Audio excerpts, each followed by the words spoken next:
పాకిస్తాన్ భారత విమానాలపై విధించిన air space నిషేధాన్ని మరోసారి పొడిగించింది.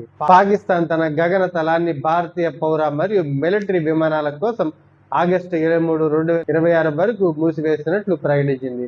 Pakistan airport authority notice to airmen ద్వారా ఈ విషయాన్ని వెల్లడించింది. ఈ ఆంక్షలు ఆగస్టు 23 రాత్రి 11:59 గంటల వరకు అమల్లో ఉంటాయని పేర్కొంది. ఈ ఆంక్షలు భారత్లో రిజిస్టర్ అయిన అన్ని విమానాలకు, భారతీయ ఎయిర్లైన్స్ ద్వారా నడిచే లేదా లీజుకు తీసుకున్న విమానాలకు మరియు సైనిక విమానాలకు కూడా వర్తిస్తాయి. కరాచీ మరియు లాహోర్ ఫ్లై ఇన్ఫర్మేషన్ రిలీజియన్లు రెండింటిలో ఈ నిషేధం అమల్లో ఉంటుంది. ఏప్రిల్ 2025లో జరిగిన పెహల్గాం ఉగ్రదాడి తర్వాత ఇండియా, పాకిస్తాన్ దేశాల మధ్య ఉద్రిక్తతలు మరింత పెరిగాయి. దీనికి ప్రతిచర్యగా ఏప్రిల్ 2025 చివరి వారంలో ఇరు దేశాలు పరస్పరం ఒకరి గగన తలాలపై మరొకరి నిషేధం విధించుకున్నాయి. అప్పటి నుంచి పాకిస్తాన్ ప్రతి నెల ఈ నిషేధాన్ని పొడిగిస్తూ వస్తుంది.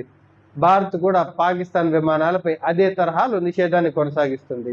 భారత విమానాలు పాకిస్తాన్ గగనతలం మీదుగా వెళ్ళకపోవడం వల్ల అరేబియా సముద్రం మీదుగా లేదా ఇతర సుదూర మార్గాల్లో వెళ్లాల్సి వస్తుంది. దీనివల్ల ప్రయాణ సమయం పెరగడమే కాకుండా విమానయాన సంస్థలకు ఇంధన ఖర్చులు విపరీతంగా పెరిగిపోతాయి.